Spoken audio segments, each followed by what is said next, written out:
The question is, how often do you need to update or review a GRI specific materiality assessment? Great question. So we do see an evolution of norms here. I feel like a good portion of organizations made it a process that would take place every couple of years.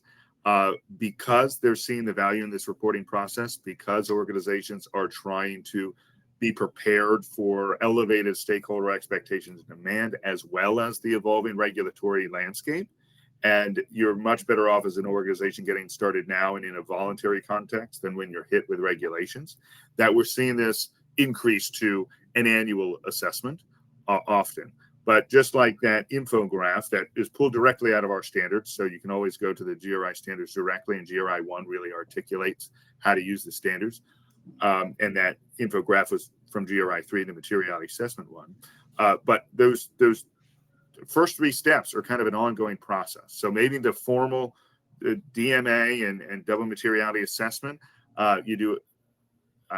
We're going to see organizations really evolve to make it some kind of an annual process. Maybe there's a deeper dive 1 year and then a year off, and then they come back and reassess. But it really is an ongoing activity.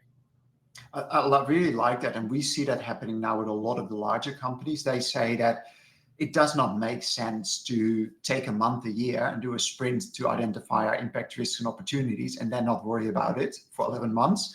It is an ongoing process. So that management and uncovering and keeping track of your impacts, risks, and opportunities should be ongoing for companies. But then you might take that, snapshot of where you are to inform your strategy setting or your reporting or compliance requirements. But the process of identifying and managing those topics are ongoing. So I think that a lot of companies are seeing this as the business as usual, the new normal for how to deal with materiality.